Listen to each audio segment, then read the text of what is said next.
you sitting comfortably? Well, hello. Hello. And welcome to an interesting edition of Are You Sitting Comfortably? We're in Scott's house. Yes. You're Scott, aren't you, Scott? I am Scott, yes. Hello. And this is my house. Welcome, everyone. And I'm Rue, sitting in Scott's house. Yes. Yeah. So we because hello. it's closed. That we should explain. My house. No, My pants. the studio. Yes. The East London radio studio is closed this Easter. Yes. Because it's Easter. It's Easter. Everyone's having a couple of days off. Yeah, it's very. Have you had an egg? I have. You gave me my first Easter egg yesterday when we were sat watching Batman. Actually. Yes. Well, I thought you needed something to power through. Well, yes. It was very nice. I appreciated it very much. It was only a little fun. Yeah, but it was very nice. Thank you. I had one. No. So yes, we saw Batman versus Superman. Of course, we couldn't resist because there are some pretty abysmal reviews. Reviews, I must say, I disagree with. Well, I in turn, just for fun, disagree with you. No, you don't though, do you? I do. You deep down, you don't. You've had a sleep on it. I have had. Right? I was grumpy last night. Did you tell when I came out the film? Yes. I was a bit tired. I think you swore at me. Did I? Terribly sorry. No. Well, I wanted to swear in a happy way. Well, do you know? Not in a happy way. In a pleasured. Is there a spider on your wall? Better bloody not be. Is that spider legs I'm seeing there? No, Christ, that was worrying. It's the slightly frayed bit off of a strap. You know how like a strap on your strap on. For those of you who can't see what Rue is looking at right now, of course it's not a strap on. It's 3 feet long. There's a Guitar Hero guitar on a hook on the wall. Yeah. It belongs to my housemate. And the strap that you would use to put over your shoulder is a bit frayed at one edge. Those are not spider legs. Well, it looks like it though. If they were spider legs, I would have burnt this house down by now and be living in the street. They are quite large spider legs. Yes. Anyway, would you like me to move it? No, it's fine. I'm now relaxed. All right. Good. What was I saying? Yes, I enjoyed it personally, but in a sort of ooh. You made that noise a lot last night. It just seems like you're in brooding, some kind of angry. Oh dear me, this is. Oh, we're superheroes. The world is. It's not all fun and games. Joss Whedon. It's not all nudge nudge. I'm making a joke. This is some serious stuff. Miserable. Yeah, there are people trying to kill us. I'm Batman. I've got a suit of armor. Of course, I'm going to punch people in the face. And when I punch people in the face, of course, it's going to bloody hurt. And of course, they're going to be people who are doing nasty things. This is the real world, Scott, we're living in. This isn't some fantasy Avengers universe where nothing really matters. So Batman and Superman exist in the real world. No, obviously not. But they do live in a world that made me feel like I was a 14-year-old watching a movie that was rated older than I was allowed to see.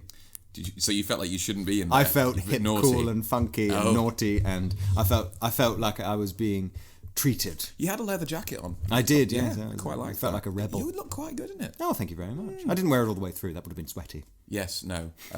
Happily, you were wearing other things as well. Yes, it wasn't just the leather jacket. That would be a very strange sight. And what was I going to say?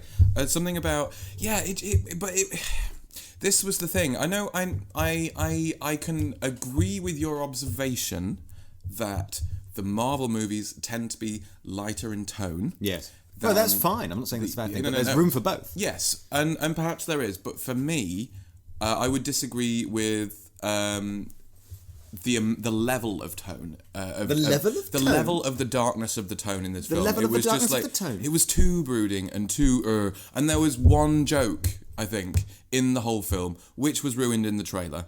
Oh, is she with you? I thought she was with you. Yeah, Wonder Woman. Yeah, which I think just a couple more moments like that would have made the whole thing a little bit more palatable for me. It was just too dark, rain, beating people up, not really talking to anyone. Yes, but did you notice? But isn't that how Batman would be? Well, Batman wouldn't be a quirky one-liner type of guy, would he? He just wouldn't. Maybe no. Superman would. Joel Schumacher tried that, and it was awful. But that's the point. Bat nipples. Well, quite. Ugh. And the Bat Mastercard. Yes. Never leave the Batcave without it. I'm glad we've moved on from that. Certainly. Yeah, I mean, same time, the audience kind of it both ways. I'm afraid. Well, but then the thing. No pleasing anyone. The thing I've always said about Batman is that he can stay dark and brooding because his nemeses are always bright and Yes. silly and fun. And I think I said this in an earlier version of the podcast, which you can on one of the radio shows, which you can find online at our archive at elrcomfortably.co.uk.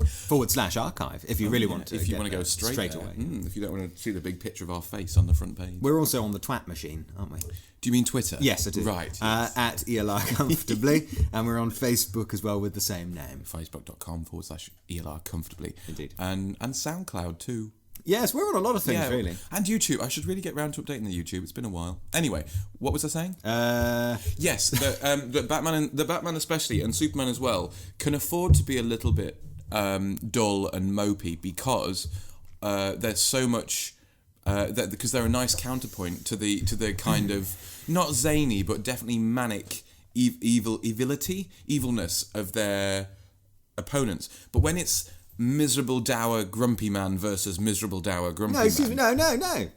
No, it's miserable, dour, grumpy man versus perfectly happy alien god who keeps being told off for saving the world. Of course he's in a bit of a mood this time around. Well, fair enough. I do kind of get that point a bit. It's like can't do anything for fear of doing something else, because actions have consequences. I suppose is what they're going for with that, and fair enough. And even Superman's dad, who pops up to pile some stones up on top of a mountain for no reason. No, well, in what I assume was a dream scene. I was going to say, as much as I enjoyed maybe it, that bit wasn't a dream scene. Maybe like the hurricane that sucked up his dad. He landed on the top of this mountain, picked himself up, and started piling stones up, and then Superman comes up to see him. I also the storytelling narrative assessment machine inside me did have some issues with the dream sequence. Many dream sequences. Some were okay. I mean, I'm a lover of seeds being sown early on in a series that you're not even going to reap the rewards of until you've sat through several other movies, because that feels great when you finally get that there. payoff is good, but but the thing for me I think I know where you're going with this, but I'm gonna let you mention Farscape in a minute. No. I mean, I wasn't going to, but yes, you're absolutely right.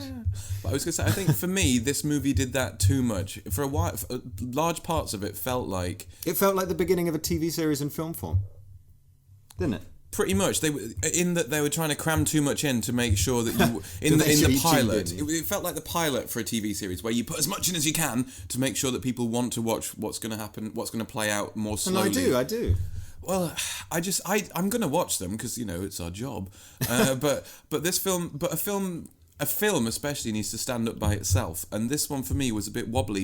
It wobbled because it was trying to line up so much more for the future. Well, I was going to say that I saw no reason why Dreamy Dad couldn't have been Flashback Dad. There's no reason why he couldn't have gone to the top of a mountain with his dad in the past and he was just remembering that conversation. Maybe it was. Maybe it was, but it wasn't clear. No, which is another thing. And I think that Batman versus Superman is, and Wonder Woman popping up and the introduction of Lex Luthor is enough for one movie. We didn't need, big grotesque bogeyman stomping around the place either, because he didn't really, spoiler horn, but he didn't really last very long anyway. Is that a better bit of spoiler horn? It kind of, yes. Okay, sorry. We'll go with that. Big lumpy man didn't last very long. Yeah, well, I thought Big Lumpy Man would have come along in order to bring Batman and Superman together. Instead, it was the fact that their mothers very coincidentally had the same name. Wasn't that handy? That was the whole reason that stopped them from fighting each other to the death, was that their mums had the same name. It did feel a bit like Oberhauser being James Bond's brother. Yeah. It felt like a screenwriter's idea rather than the natural progression of the story. Do you know what I mean? I do.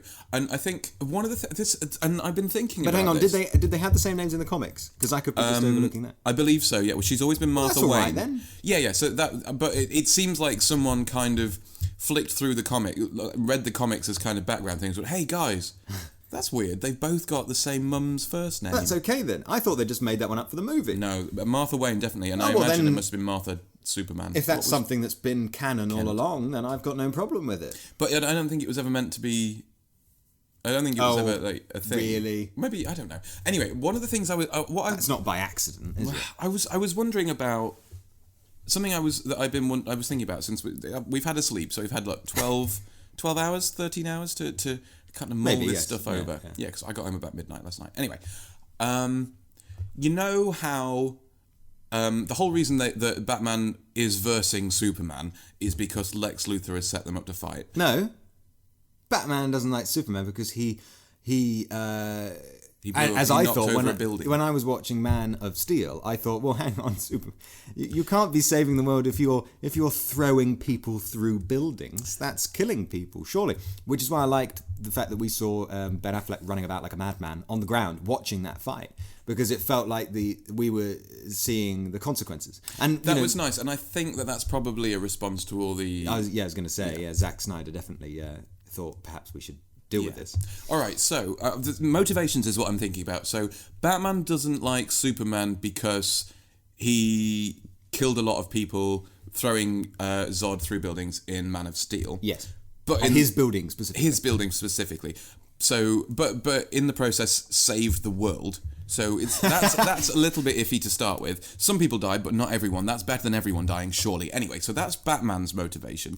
A bit iffy when later on he is driving his car, his indestructible car, through buildings and boats, and as that scene was happening, it's like, wow, this car is indestructible. He needs to run Superman over with this. But remember, that was in Gotham, and Gotham is full of assholes. Oh right, that's all right. Yes, then. Metropolis is full of the nice people. Right, yeah. I see. And they're magically just across the river from each other now. Yeah. We'll move over. Naturally. Yeah.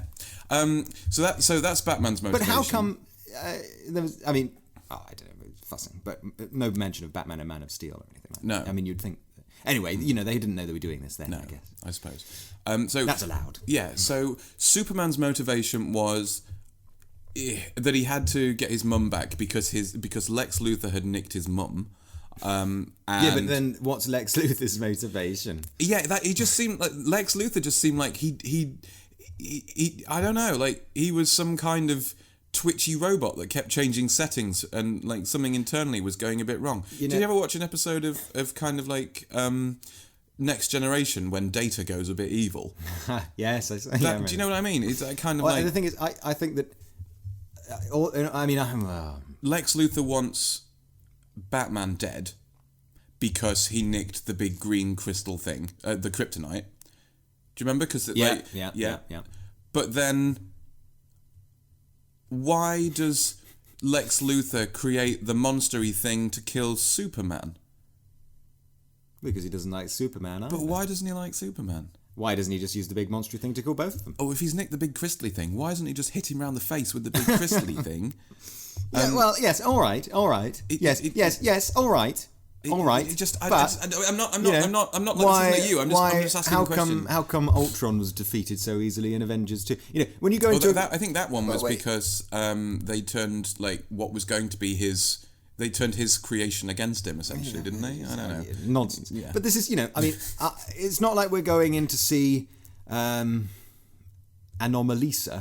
or whatever, which is... We're not. We missed that. No, we have. But, that I imagine that's to be taken very seriously. Yeah, no, we're not going into a very serious movie. We understand that we're going to see a comic book movie, and there seems to be this misunderstanding as a blanket rule now that it's always got to be cheerful and fun and silly. And I'm sure people are going to get sick of that, what Marvel do, the same way they got sick of Adam West running about doing I never got sick of Adam West. Adam West is still the best Batman, in my opinion. Well, what you were saying as well about the bat nipples and the bat master. Yeah. People get sick of that cheesiness. Well, that was just bad, though. I mean, it's DC's job to even it out a little. I think it's and they do it very well. Well, all right, okay. So DC are evening out so not everything's not fun superhero. But what I'm saying is, it's still a comic book movie. It's still allowed to be elaborate and not. I know it sounds like I'm being very forgiving of this movie, whereas if I was watching a Marvel film, I wouldn't be as forgiving. Thing is, though,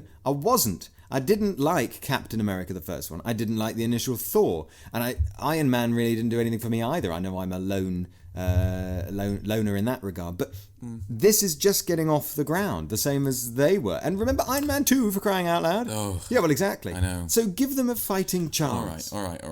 I think you're right, and perhaps, and I am hoping that the future movies. I mean, Suicide Squad is the same universe, but that's their Guardians of the Galaxy, really. Yes, did you say that to me last night? Yeah, and I think that's going to be very strong. Yeah, And we know we know Batman's in that. Yeah, but presumably only as a cameo or something, because otherwise there's going to be far too many people in it. Although that doesn't seem to be something no. that worries these people. Actually, talking of lots of people, two things that from Batman vs Superman. Yeah. You're talking about Lex Luthor's hard drive. Well, I was going to come on to that, but first I was going to talk about the lady, Wonder Woman, because I liked her. She stole the show a bit for me. Yeah, well, initially I thought she was Catwoman.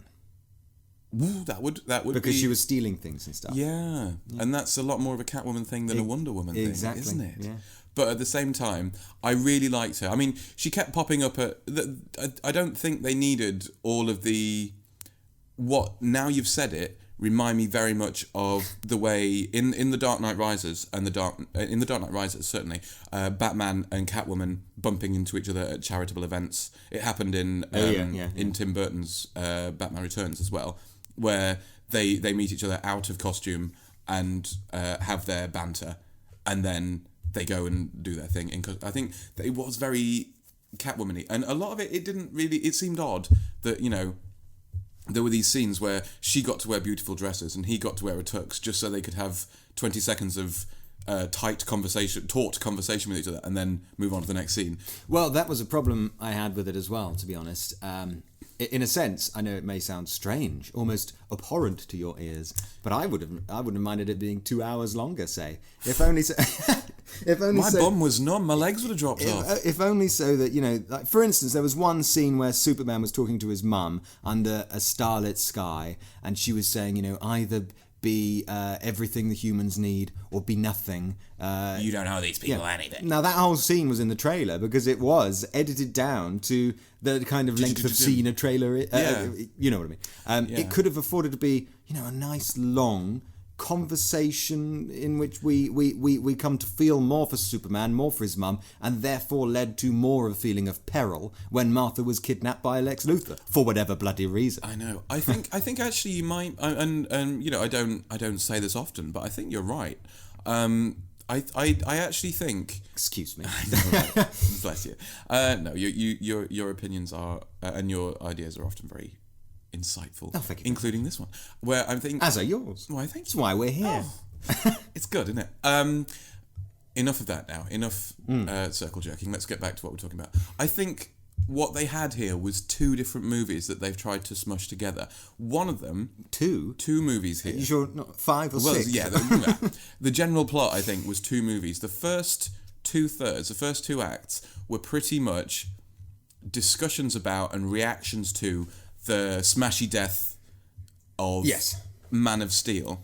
And then they've tried to shoehorn in another movie, which is the action, fighty final act with Batman versus Superman, then Batman and Superman versus the big lumpy monster. Well, no, Wonder Woman jumping in. Do you not think there's 2 whole movies there? Like, and the tone shifts quite. It goes from very slow, quite thoughtful senator discussions, things happening. Yes. Oh, I liked that bit. I did, but that's one that's not really a superhero movie. But that's why I think that's why it struck me as being quite good, because you don't see that kind of stuff happen in Marvel, even though it would if that happened in some kind of reality. Exactly, and I think, although we might be seeing more of that in Civil War, admittedly. But that's I think it's part of the thing is that they had that whole thoughtful reflecting on discussing part where even the senator lady says, "This is a democracy. We talk to one another." Yes, kind of thing in that voice. Yeah, and then almost as if the people who made the fighty parts hadn't read that part of the script. You have Batman and Superman facing off when they don't need to. All they need to do is have a minute's worth of conversation before someone punches someone in the face, and they'll realise they don't have to. No, because I don't think there was any reasoning with Batman at that stage. He needed to be reminded that other people lose loved ones as well, including Superman. He had gotten to a very kind of dark place, hadn't he? Well, yeah, and it was that sudden that Martha realization. However awfully it was executed, I can see why that would have snapped Batman out of whatever he was doing at the time.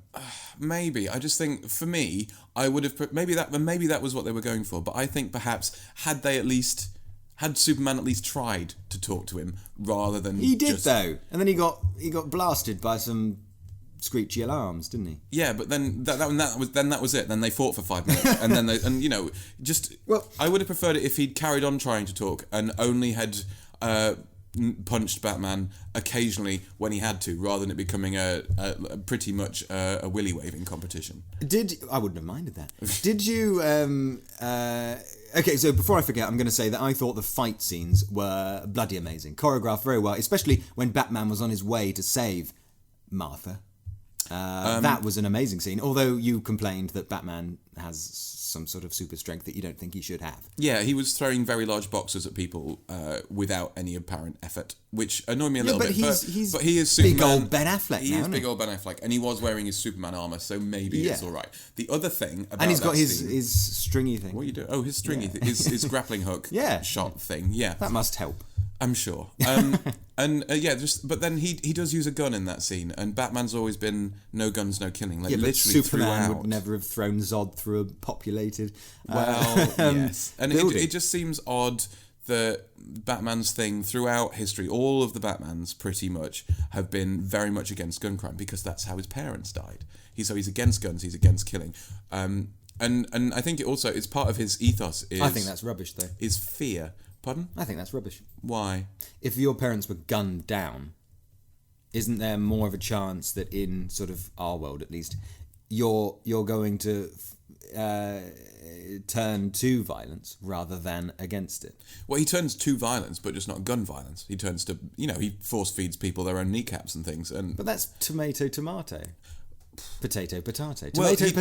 he doesn't kill is essentially what the Batman thing is. I think it comes he seems down. To get it's off on supposed it to be. In this one. Yeah, he does a bit, and that's one of my problems with it being a Batman film. But he's getting off on the justice. But that's the thing, is killing justice. That's always been Batman's thing, is that justice is served when people are behind bars or in asylums, not when they're dead.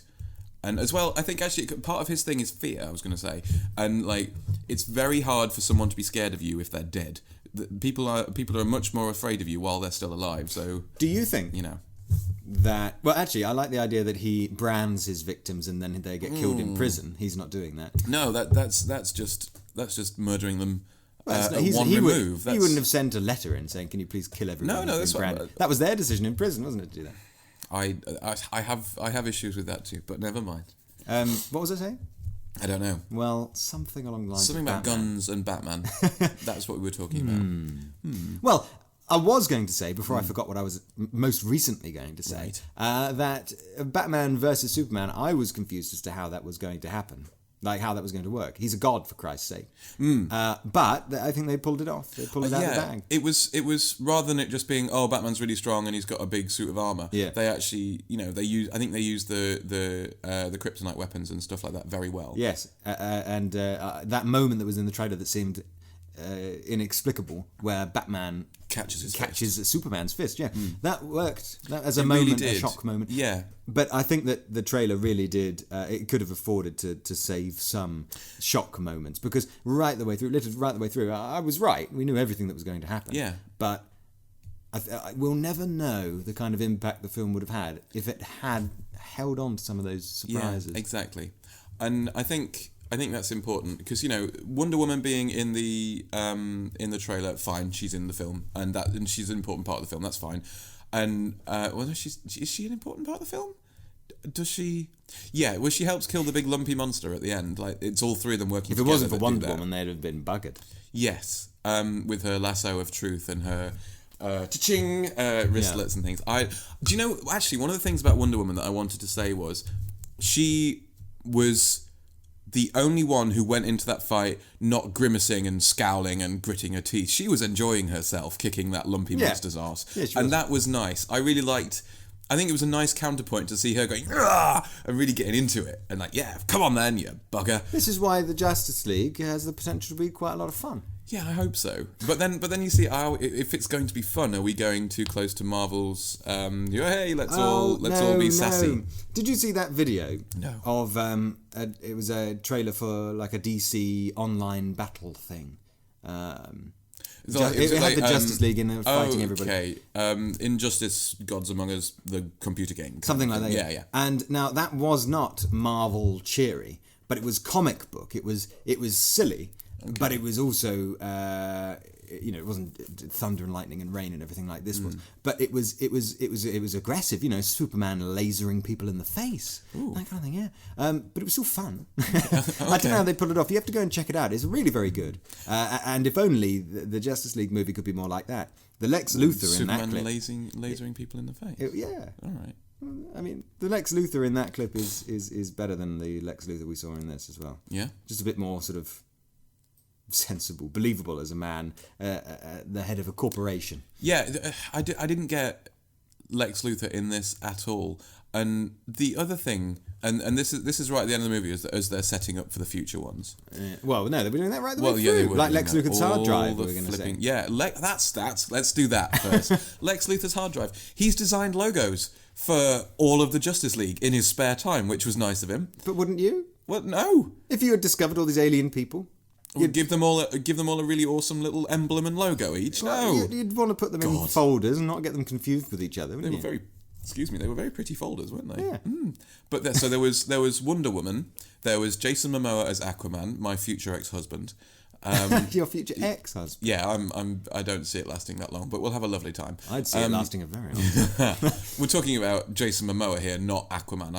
I don't want to marry Aquaman. I want to marry Jason Momoa. There are some logistical issues with marrying Aquaman. There is that too. Yes, I can't breathe underwater, for example. Can he breathe above land? I believe so. I don't know. We'll have to check. I will find out, I suppose. I wouldn't want a whole film set underwater. Why not? Little Mermaid was fun.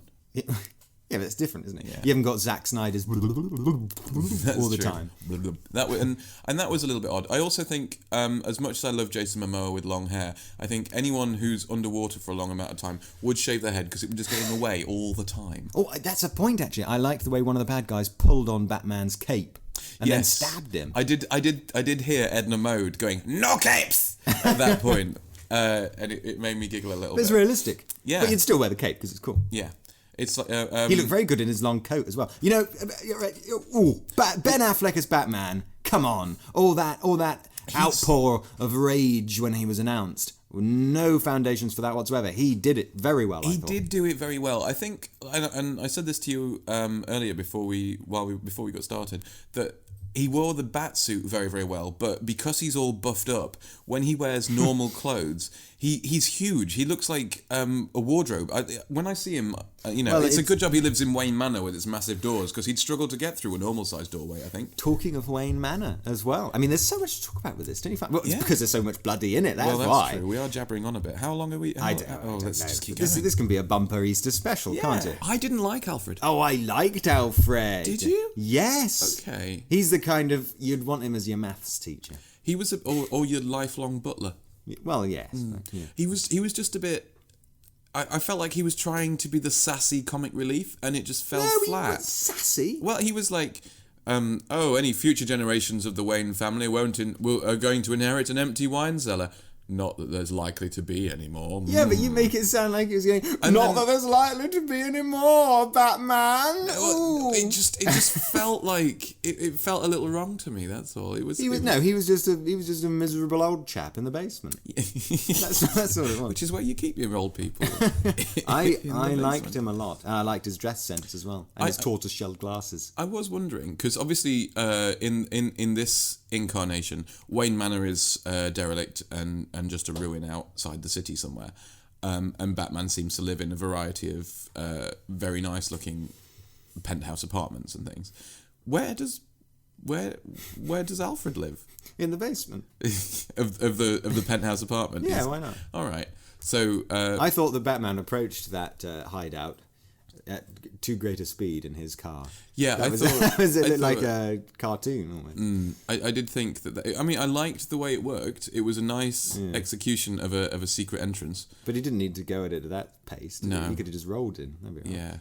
Yeah, I did feel that it was a bit too showy, but I enjoyed it. And so we had Wonder Woman, we had Aquaman, we had the Flash, who actually was the guy who showed up in the really really weirdly, randomly inserted time travel flash forward moment. Is he thing. the man who was made out of cubes? No, he's the guy who's super fast. I don't know who the man made out of the cubes was. That one is a new one. That's on a me. DC nerdy. Little, Yeah, I'm sure when egg. someone tells me, I'll be like, oh, obviously. Oh, Cube Man. Oh yeah. But no, yeah, because there was like a torso hanging off a coat hook. Yeah. And then they A poorly CGI'd moving cube. yeah, and then they just chuck the cube at the thing, and the guy from Eureka goes and then everything's okay. But yeah, no, and the Flash, I don't. They felt all of those felt like trailers for their own movies. Like It looked like she was scrolling through a folder of trailers. yeah, which I mean, it's nice of Lex to have all that on his hard drive for everyone to have a look at. I'm surprised but- Coming Soon didn't come up at the end of each yeah. one. And it just felt a little. It felt a little too shoehorned in, especially the. But Hans Zimmer did a great job with the music there. You might have heard we opened with a little bit of Hans Zimmer. Yes. It was nice. He's doing well, I especially hand in hand with Junkie XL there. Yeah, which is a weird partnership. You wouldn't expect those two to work so well together. Well, why not? Well, because Junkie XL's a bit young and cool and down with the kids, isn't he? Isn't Hans Zimmer Well, in a Zimmer frame? No, I think that. I say it a lot, but I think that the soundtrack was probably the best part of the movie for me. I actually really enjoyed and without the that, it soundtrack. would have perhaps not had the impact it did. Yeah. And I enjoyed the soundtrack this time. It was Hans Zimmer, but it wasn't Man of Steel Hans Zimmer. It's like he learnt a lesson from every 20 seconds. There as was well. still some of that. Yeah, a little bit, but it was a bit more kind of dum dum dum dum dum dum dum Yes, yeah. than massive. But sometimes great it was even a foghorns. DDDDD, didn't you find? Yes, there was a DDDDD. That was sort of the above the aerial shots. They were very DDDDDDD. That was quite. Yeah. I just want to jump back to the time travel stuff because Oh, I like what you did there with your sentence. it came out my mouth and everything. The thing that irritated me a little bit, quite a lot, yeah, was when Batman has his yet another dream sequence where it's the future and Superman has become some kind of fascist overlord and he's got his own troops and he's and outside the city looks ruined and there's that big Omega scratched into the desert and Yeah. and then Batman's fighting and they kind of these flying insect things come along and you don't really know what that's all about. I was sitting there thinking, what is going on? Yeah. But I like to think that because I trust a movie to tell me later. I'm not one of these idiots that was sitting next to me in the cinema going, what's this? I'm sure, every single flashback or dream scene, he's dead, he died last time, what's going on? Well, she did this, he said that. They were just having this conversation right the way through, full volume. Really? And I'm sitting there thinking, let the narrative weave its way, and then if it doesn't fulfill your expectations, then moan. Well, it's the golden rule of cinema going, isn't it? And switch off your damn phone. That's number 2. But back to the scene. I think Yes. Batman looked rather fabulous in that. I liked his big deserty coat. Yes. Although it looked a bit silly. I don't know why he was wearing it. It looked a bit like he he had nicked Bane's coat from The Dark Knight Rises. But then he doesn't need a coat. He's wearing a batsuit. Why would you put a coat on? And he's in the desert. It's not cold. Well, to form a cool silhouette, obviously. I think Batman's silhouette is pretty cool. Well, even cooler when you wear a nice deserty coat, evidently. Well, perhaps. Anyway, what was But I he gonna- would have been sweating his bollocks off. He in would. that. That's what I mean. It's bad enough Well, in a rubber suit. imagine the stench inside that batsuit. Yeah. Oh, as he peels it off after. Yeah. You need talcum powder or something, wouldn't you? Apparently, Kristen Bale told Ben Affleck to make sure his batsuit was unzippable, sort of thing. That you could go to the toilet in it, not in it, but through it. Yes. Well, I assume not in it. No, that's Tony Stark's Iron Man suit all over again. Maybe that's why Ben Affleck's pulling such strange faces in some of the scenes. That would make more sense. But yes. So my understanding is that the flash forward with the insecty things is a future movie along the lines of what is going to be the Avengers Infinity. The Avengers Apocalypse movie. You mean X-Men? Or the X-Men. Right. Yeah, because they both have in their futures, both the X-Men and The Avengers. The Avengers both have these big fights with godlike things. Yeah. So essentially, that was one of the trailers for a future movie, which is fine. It's good to have. It's good, like you say. It's good to kind of sow the seeds of a future movie in this movie. But what really annoyed me was putting that stuff in the trailer for this movie. So in the trailer for Batman vs Superman, there is a trailer for a future Batman Superman film. It's like No, what? It's It wasn't like that long, it's like- was it? It was just a quick visual, wasn't it? Well, it's a good minute or so's worth of fighting insecty things in the desert, and it's in the trailer. Well, it's just so damn cool. No, it's just Oh, bad it's cool. storytelling. The 14-year-old in me is using the word cool unreservedly. It's kind of like, all right, fine, you're going to have this great story in the future, but tell me about the great story that I want to go and see next, that you're trying to make me go and see, not a great story that you're going to make that isn't even made yet. Yeah, but you didn't know that wasn't the movie that you were going to see, did you? Until you saw the movie. Well, no, but that's what I mean. It's like, don't give me this scene. Don't tease me this scene from a movie that looks all exciting and completely different from anything I'm expecting, only then to go, oh, actually, yeah, it is completely different from anything you're expecting. It's a different movie, sorry. No, but it's a universe, isn't it?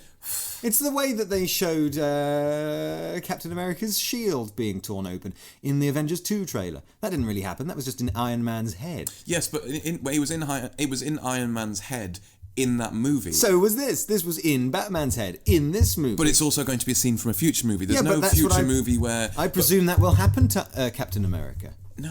Well, they're going to have to kill him off at some point and replace the actor, aren't they? Why? Because Chris Evans is going to get fed up. They'll just do what you'd like to do and What? do a reboot or a defrag or something. No, they can't afford to do that. They've built Course this up. they No, they can't defrag Captain America. Otherwise, they have to defrag everyone. Well, that's... They'll just, it'd be like when whatever Spider-Man it is they've got now gets bored. They'll bring along, hopefully, Donald Glover and get Miles Morales in rather than I thought they Tobey said Maguire, that, Tobey Maguire and Peter Parker. I thought that they'd said that Spider-Man always has to be a white guy. Wasn't Who that? said that? There was a big thing about this a little while ago. Oh, well, people say everybody has to be white, don't they? But what do they know? I mean, Spider-Man... I've never said that. I've never No, said but movie people. Oh, you're kind of a black stormtrooper. Now look at you. Yeah, that's You quite enjoyed it, didn't you, in the end? So shut up. But Spider-Man in the comics is black. I mean, can you imagine how now he is? Yeah, Is he? Modern day current Spider-Man is black. Oh. Miles Morales is his name. Is he? Yeah. Oh. So in the comics, he's not called Peter Parker anymore. No, different person. Oh. But he's still got the first name surname starting with the same letter thing going on that Stan Lee seems to do quite a lot. Yeah, it's his thing. Like Pepper Potts. I was going to say, imagine what these people would do. I mean, we've already heard the outcry about making James Bond possibly black. What happens if Superman or Batman was black? These people would just fall off, wouldn't they? The earth. They wouldn't know what to do. I don't see a problem with... The thing is that comic books and things are full of parallel timelines as well. So it's not like Batman would be black or white forever. You've got a right to experiment with these characters because that's the kind of universe, the kind of fictional different timelines and stuff that they're privy to. Yeah, exactly. And that's and it's fun because they get to explore different possibilities. Yeah. And that's it gets a bit annoying when there's lots of them and you can't tell which one is. Well, it took me quite a while to understand that that's even a thing. Like when I was trying to decide what kind of comics to grab hold of, in the end I just went with Deadpool. But, you don't realise that there isn't a story from beginning to end. There's lots of miniature ones, and some are longer than others, but there's lots of different ones that they don't even and they're often connect. contradictory. Yeah. And that's interesting. I think because in the Batman and Superman kind of, in the DC universe, Batman and Superman's interactions, there's the main ones, which is the Justice League and all that kind of thing. But also in the 90s, I think, or it might even still be going now, there's the Injustice timeline where they are fighting one another and they've got the whole different thing going on. And I imagine that won't be one that we cover too much. They don't cover too much in the movies because people tend to die a lot because it's a different timeline. You can kill people, and also. I don't know enough about it, but it doesn't have the Justice League. That's what I was going to say. And if they're going to do Justice League movies, they need to stay in the Justice League timeline. But there's nothing wrong with taking elements of all the timelines for the sake of a new film timeline. If it enhances the film-going experience, fine. Good. Ooh, you've just set me up for a really good point. Thank you. But much like the movie we've just seen, it felt like a lot of bits cobbled together a little bit hastily. They could have done with a couple less and finessing what they had. Do you think they're just so excited? I like Marvel's approach. I admire the patience they display. I mean, it's been going since 2008 now, isn't it? Yeah, Feels longer. It's a long time. But I also adore as you well know, scripts that are brave enough to think way ahead of where they are at the moment and still inject elements of those ideas. And then when they come along eventually, they'll feel, rather than just dreamt up there and then, they'll feel sort of grounded and real within that. I can appreciate that, definitely. I remember what the other thing I was going to say was. I've forgotten a lot of things. Oh yeah. Well, we but there's so much to discuss. Evidently, Jimmy Olsen. I think you could say Jimmy Osborne. No, Jimmy Osborne is not in this movie. No, but Jimmy Olsen's in the movie. He's not named until the credits, which you saw, but I didn't. Because I went for a week, and you were hanging on to see if they were going to do a post-credit sequence. Yes, but they didn't. They didn't. That, fair enough. Yeah, that is fair enough. But yeah, he. Do you think it's short-sighted of them to get rid of Jimmy Olsen? Yeah, he died. He was shot in the face. But then lots of people died in this. Well, they did, but no one who's an actual character from the proper. Unless you consider. We'll play the horn. And we'll talk about that in a bit. So just brace yourself, because there's maybe some spoiler. I think we've pretty much spoiled it. Yeah, we're not everything, but there are a couple of things we haven't spoiled yet. Yeah. But we're going to. Yeah, so of course hold on tight. Jimmy Olsen being like a main character, a secondary character who dies. And he doesn't really get much time on screen. And when he does, it's not as a photographer for the paper. It's as a CIA plant kind of thing.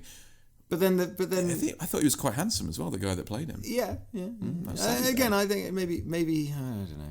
Maybe they've done an Agent Coulson, and he's still alive somewhere with a bullet in the face. He's only human. That one. He's not. Well, I had a bit of an issue with the whole Daily Planet side of things anyway, actually, because they didn't seem to get enough to do. And you've got some good actors, actually. You've got Morpheus, for Christ's sake. Yeah, Lawrence Fishburne's in there, and a couple of other faces that I recognised but couldn't place. So they've obviously done similar things. Yeah, I did feel like those bits where it's just Morpheus telling Superman off for not writing about the sports. It's not 1938 anymore, which coincidentally is when Superman was invented. I assumed as much. See what they did there. It was, and it just, they didn't. Those bits seemed unnecessary. They didn't really have much to do with anything that was going on. The reason why I wanted to play the little hooty horny noise for our spoilerific next is that sounds uncomfortable. Whatever that was is because we'll get to the. Let's start with it's Clark Kent. Do you really think? I mean, I know Henry Cavill walked about wearing a Superman shirt to try and prove that people wouldn't recognise him. Is that just because he's got one of those bland faces? Well, yes, possibly. But do you really think that Clark Kent wouldn't be recognised as Superman? Because what I was going to say about that whole Henry Cavill walking about thing is that he's not Superman, is he? He's not a bloody alien that the whole of the world's press is photographing and focused on and talking about every second of every day. He's just Henry Cavill. Yeah. I think Clark Kent would. I mean, look at the jawline, for Christ's sake, and the huge body. I was going to say huge body. Yeah. Even if you put like a boring shirt and a tie on it, it's still going to bulge through, isn't it? There would be some suspicions, at least, surely. I mean, Lex Luthor doesn't spend very long figuring it out, does he? This was another thing. I couldn't work out in the film for quite a while whether Lex Luthor knew who Batman was, because I really honestly wasn't sure at any point. This is a little problem with it as well, isn't it? It's not clear enough. I'm sure there is an answer, but it doesn't make it absolutely clear. But then, would you mind it being spoon-fed? I left thinking I could watch that again because there was so much in there. I'd like to go back and really, really watch it properly and understand what's going on. I thought there was a lot in there, but I've no inclination to go back and watch it again. But anyway. But then you're going to be asking these questions, that's true. I think, and this has always been, or at least when it comes out on Duvda, exactly. And this has always been part of the Superman secret identity conceit. I think mainly, the Superman secret identity worked so well up until recently because no one had camera phones. There were very few clear pictures of his face. He was just a coloured blur in the background. You've hit the nail on the head there. And even if people saw a picture of Superman, so few people knew who Clark Kent was. Yeah. that they wouldn't put the two together. Whereas nowadays... Yeah, but Clark Kent works at Daily Planet where they deal with pictures of Superman every day. I know. And especially now where everything's... The stupid thing is, Facebook. If Clark Kent was on Facebook and someone took a picture of Superman, it would come up and say auto tag as Clark Kent. And someone is bound to go, hang on a minute. But they could be brave enough to put that in the movie and for it to be a big joke in the Daily Office people. And just have like Clark Kent going, our own Superman, yeah, that kind of thing. Doesn't help that he frowns and looks confused every time somebody criticises Superman on the television in the office. Did I see Clark Kent or Superman smile at any point during that film? Yes. Was it when he was in the bath with... Yes. With I wouldn't Amy have Adams? minded getting in the bath with Amy Adams. bath time. No, with well, whatever. If she had to be there for that to happen, I wouldn't have said no either. We're learning a lot about each other. Yes, so... yeah. I'm lost again now. I was going to say that I think it would have become even more obvious. I mean, if you hadn't noticed it by this point, when both Superman and Clark Kent die together.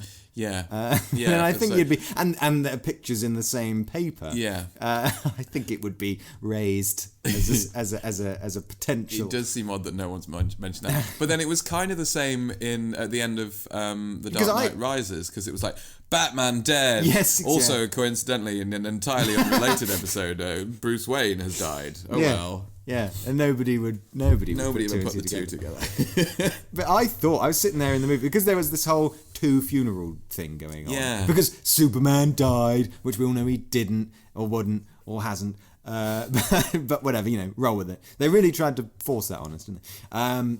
Yes, because they were doing two funerals, one with a lovely coffin, a glossy Superman coffin, and the other one a Scottish coffin up in the field somewhere. Scottish? Yeah, because they were doing bagpipes. Oh, there was a lot of bagpipes. I'm not comfortable with bagpipes. But I didn't realise that they were two separate funerals until I noticed that the two coffins. So they went on a very long walk.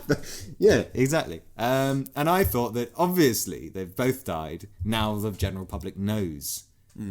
But they still don't. And I think they've just made that whole identity problem a bit more of an issue in that universe. Yeah. Because how could you not know now? Because is Clark Kent going to magically come back to life as well? I think this is something they're going to have to address. And maybe this is how they get around that. Maybe the alter ego of Clark Kent stays dead, but Superman comes back. So they don't have that, hey, you look just like Clark Kent, or hey, you look just like Superman, when there is no Clark Kent anymore. There's just... What, so then Lois Lane is going to openly be in a relationship with Superman? I don't know how openly. I mean, it's not like they go to the... But that's going to put her into a lot of danger, isn't it? Well, as usual in these kinds of movies. Well, she was already in danger. I mean, that's what they set up at the beginning, wasn't it? Like, they used her to get to Superman.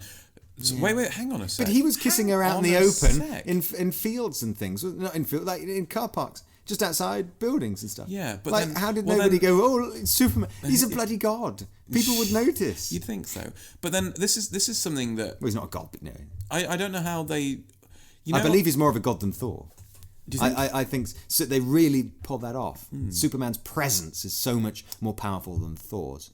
Yeah, but then I think then they're different kinds of god, aren't they? I mean, Thor's a Norse god, which were pretty much just humans but immortal, right? And whereas Superman's going for the because Thor's powers come from the hammer, apart from his strength and longevity.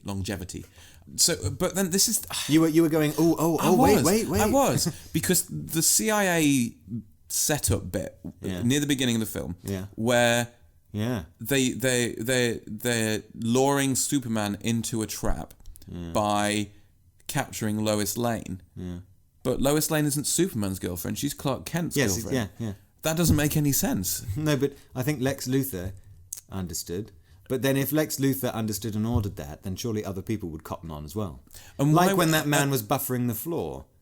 Yeah. She was kidnapped a second time for Superman. Yeah. So then other people are going to go, well, why is Clark Kent's girlfriend being... Oh, hang on a minute. But then if that's true, why did Lex Luthor invite Clark Kent to the charity thing where they have the face-off with him and Batman? You mean the intense discussion? Yeah, not a face-off, but yeah, that weird kind of discussion-y thing. Because at that point, Superman knows who Batman is because he he can hear his earpiece. Yeah, but and so Lex Luthor knows who Superman is, but the thing was always with Lex Luthor that he doesn't know who Superman is because then it'd be too easy to get him because. Yeah, and that's the thing. That's the thing that struck me about this. Actually, Lex Luthor's always been more of a Superman villain, right? Yeah. Whereas in this, he was very much a Batman villain. It felt like he was all over the place. I didn't like Lex Luthor in this at all. No, he was tonally off. Yeah, like, he didn't. I'd say it's brooding and everything. He just wasn't in with the. It felt like he was. I would have preferred Bryan Cranston with a shaved head. It felt like he was trying to do Joker. Yeah, but more, but differently, like Joker, but better, and he just came off really weird. Whereas the Joker had very elaborate plans and very thoughtful, planned out stuff. I think he was trying to be like equally menacing, but off all over the place, not really knowing I'm improvising as he goes. Yeah, and it just didn't work. No, and I don't understand why you'd have a big fancy party. And listening to him doing a speech that sounds like a complete nutter, madman. Yeah. Like you talking in sentences like this, not really saying anything, and then everybody going, "Oh, lovely, lovely speech. Yes, well done." You're not a madman at all. Yeah, no. We shouldn't be worried about him Yeah. and his green blob. No. Is it? In fact, thinking about it, Wonder Woman was there as well. So Lex Luthor, whether knowingly or otherwise, has managed to invite all three superheroes to the same party. Do you think Aquaman was just in the bathroom upstairs? Yeah, just stuck in the sink. And the Flash was just nearby. He came in, grabbed a drink and went, which is the best way with those parties. But yeah, no, that whole Lex Luthor was a weak point in this film, I think. Would you agree? I'd say of all the weak points, he was the weakest. I thought you loved this film. I thought you were... You... Oh, no. There's certainly...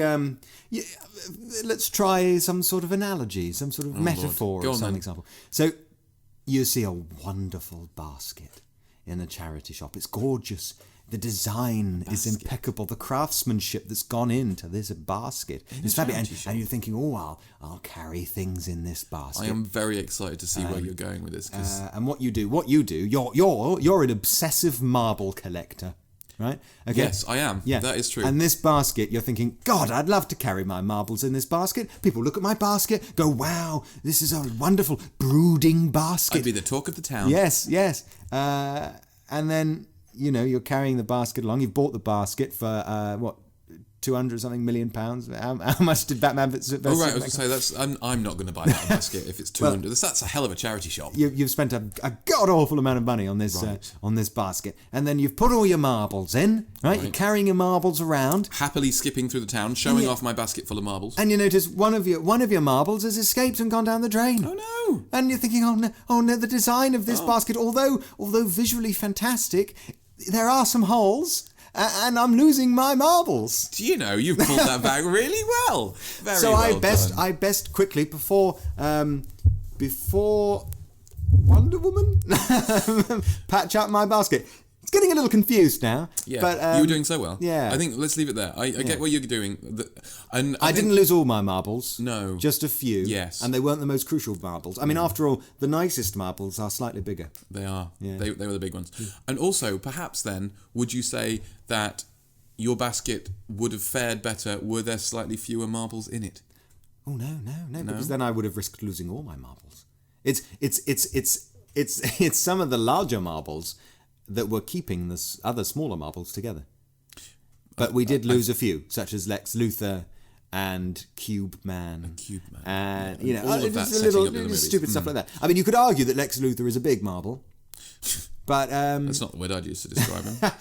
But because there was so much crammed into this, I was able to overlook him. I didn't like him, but I was able to look past him at everything else that was on offer and go, well, I'll just focus on that instead. Well, in that case then... If because he's meant to be the big bad guy, and if you can look past the big bad guy... No, the big bad guy was the literally big blob. Lumpy thing, but he created the big lumpy thing. Yeah, but, somebody needed to. Well, yeah, but that's what I mean. It's like if his thing was just to make this blob so that they can fight it, it seems a bit... But yeah, I mean, that's why I didn't mind losing the marble. Because I think we're done with that metaphor. Let's let it go. His motivations, as we were just discussing a long time ago, are blurred, and we don't understand them, and he didn't work. He just didn't work fundamentally. But now he's shaved his head. And he might work in future. And this was long as he calms down and stops doing the jittery. Yeah, maybe that time in the prison will do him good. Probably not. He'll probably get bummed to death. But never mind. Anyway, bumming Jesse Eisenberg aside. Oh yeah, at the end of the film, just another little setup for the next film. Jesse Eisenberg's Lex Luthor is in prison going, "They're coming, I've rung the bell, it can't be unrung, ding ding." And do you know what that reminded me of? The old woman at the end of one of the Doctor Who specials. Remember when they're in the desert on the bus? And she was going, "He'll knock twice and 3 times a knock, knock, knock," or whatever. Yeah. And the Doctor was going, "Oh my goodness." I know what that means, yeah.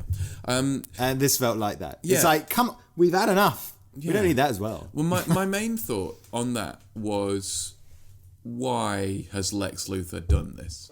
Because he's essentially saying this big army of this big bad of demons is going to come out of the sky and destroy the world. I've done this. I've called him here using presumably some technology on the ship that he took over. Yeah. Why? Well, he was talking about defending the Earth early on in the film. Yeah. But why? Which is always good, because you need a villain that you're able to understand his logic, and that just melted away through this movie. Yeah. But at the beginning, I could kind of understand why he wanted the green staff, to form into a weapon, because he was sort of a Trump figure in that respect. Yeah, I can kind of see that. But at the same time, he was he did mention that he was profiting hugely from the destruction in Metropolis, because he was rebuilding his company had won all the contracts to rebuild all the buildings. So he was making a hell of a lot of money. And then wanted to kill Superman because the story demanded it, rather than for any real reason. And then he's summoned all these bad guys purely because they're going to have a future movie with big bad guys, not because it made any sense to the plot of the film. I think another reason why I was able to overlook Lex is because I think Batman was positioned as the villain for the first half. Especially when he was with his spear of kryptonite about to stab Superman in that. During that fight, Batman was the villain. He was directed, made to look as though he was the villain in that fight. Superman was trying to reason with him initially, and then, obviously he's got Martha tied up somewhere, so he has no choice. He has to fight. And then, Martha realization, and the tables were turned. And then the focus was on Lex for 5 minutes before Blob came along. Yeah, it didn't. But then the other thing is, if they hadn't mentioned their mums' names just before Superman gets a spear in the face, how was Batman going to deal with the big blobby monster? Because there was no way to. Yeah, that would have been a disaster. Yeah, because it's not like Lex was controlling it. It was just stomping about, being angry. Yes, and doesn't Batman lure it to Gotham? Yeah, back in, after, like taking it out to an uninhabited island. I love the way that they kept going, "It's uninhabited," just to let us know that no one was dying. And then Batman goes, "Yeah, okay, follow me back into the middle of the city." I suppose, as soon as I saw someone get punched off into a building and all the windows smashed, I thought, "Oh God, not this again! Not another hour of people smashing through buildings." So I'm glad they didn't, traipse over that territory again. Yeah. And it was nice that I liked that Superman. That first off, he drags the baddie up into space. And oh yes, that was good. That was it was thoughtful. Although again, I didn't really like the way that he went all sort of zombified up there and then magically just came back. Well, he stopped doing that. It's not magically. It's because he gets his power from the sun, Earth's yellow sun. That's where all of his superpowers come from. Because our sun is different to the sun that was on Krypton. That's not on Krypton. That it was different to Krypton's sun, and so. Yeah, that's where all of his powers come from. I didn't know that. Yeah, that's all right then. Yeah, that's so okay. it was just as the sun came around, as he came out of the Earth's shadow and was back in the sunshine. Because I thought they'd killed him again and again. And no, it's getting silly now. I think he'd have been incapacitated. Certainly, it's a good job that it was only minutes before the sun reappeared. If it had been like another 12 hours, then he'd have woken up and most of the planet had been squished, but never mind. But we didn't need that in the end, really. No. Are we going to talk about the end? Well, we did do. Well, we did. But then there's no sunshine in a coffin. I don't know how they're gonna bring him back from that one. But we know they do because I mean, considering they did go along with that, I liked that they put the sprinkly bits of dirt just about being raised off the coffin at the last minute. Because then, they're saying, we know, you know, that we know we're not going ahead with this. I would have preferred to walk away from that going, wow, they actually killed Superman. No, he's in the pictures for the Justice League movie. Superman is? Yes. Is he? Yes. Oh. It's dumb. I appreciate that they went all out with the funeral and everything, but but then it seems even more pointless if they're just going to bring him to make us sit through the funeral and everyone being really sad about it. If less than 5 minutes later they're going to bring him back, they could have. They should have been clever with their marketing and have left him out of all the Justice League. Well, yeah. Why is there none? DC's marketing is messed up. There's no sense of surprise with anything anymore. It's very disappointing. Well, that's a sad point. We can't finish on that note. No. But Civil War coming up. Do you think Marvel are going to show DC how to do it properly, or do you think it's going to? I said sometimes Marvel looks a bit like an ITV drama. Yeah. Hawkeye's how's your wife? How's the kids in your little house? Let's reserve some of the budget here for half an hour. I did find that a very tonal shift in the Marvel movie, especially straight afterwards they went back to smashing things everything. I'm hoping that that Civil War is going to be good. You don't think that's going to be overstuffed as well? It might be. There's a lot of people in that one, and it's one movie as opposed to like part 1, part 2. Yeah, part 1, part 2. That's because part 1, part 2 is the one that's coming afterwards. That's Infinity War, or it's Infinity. Yeah, and it's Apocalypse. Well, I mean that's the next Avengers. Kind of thing. That's that. Yeah, so the next Avengers is going to be part 1, part 2. So this one had to be a one-parter. But it's not just old characters they're doing it with. They're bringing in Black Panther. They're bringing in Spider-Man, obviously. Quite a few. Yeah, and from the trailer, it looks like quite a few of them. I mean, we see Vision get beaten quite. There's like a less than a second's worth of us seeing Scarlet Witch looking like she's tearing him apart. It does look like he's losing limbs or something. So that. I never really understood Vision. No. I mean, he was just an excuse to get Ultron out the way, wasn't he? Essentially, he's also an Avenger in the comics. So yeah, but he's not meant to. That's in the comics. That's not what he's for. He has a whole story. Well, I think we need to see more of that. But there's only so many movies they can release in a year. Well, that's true. And we already have, and now we have the cinematic universe origin for Vision is that he was created as part Tony Stark, part Jarvis. Yeah, part Jarvis, part Ultron, and is his own person now. Whereas in the comics, it's very different, and I can't quite remember how it goes, but I don't even think it's Tony Stark that creates him. Because he seems just so chilled out with being around now. Yeah. He's just like, I'm alive. Yeah. I'm alive. Excellent. I've got a cape. Because I thought Thor's was cool, so now I've got one. Surely there would be a bit more sort of coming to terms with existence and all that sort of thing that we just know nothing about. But maybe that's in Civil War, who knows? That'll be among everything else. Yeah. 5-hour movie. Yeah. We should probably consider wrapping this up. Yeah, we've playing talked. Some more Hans Zimmer, maybe. Yeah, we've talked for a long time, haven't we? We probably should have chucked this track in there somewhere. Well, no, but this is our Easter special. It's our bumper special. And what is Easter for, if not gorging yourself on something that you enjoy and having far too much of it? Precisely. Shall we do that after this? Sick. Yeah. Yeah. I guess there's some chocolate in our face or something. I do want chocolate and cake and sweets. Well. On that note, then, all right. We'll say goodbye until next week when we'll be hopefully looking at Zootopia. Yes. So have a lovely Easter, everyone. Thank you very much for listening. As always, feel free to listen to the back catalogue, elrcomfortably.co.uk. Yeah, we'll be back on the radio on Saturday. Yes, ordinarily Saturday, 12 p.m. on eastlondonradio.org.uk. You can also listen live using a widget on our website, elrcomfortably.co.uk, if you fancy. Yeah. Tatty bye. Take care. Join us next week for another thrilling episode of Are You Sitting Comfortably?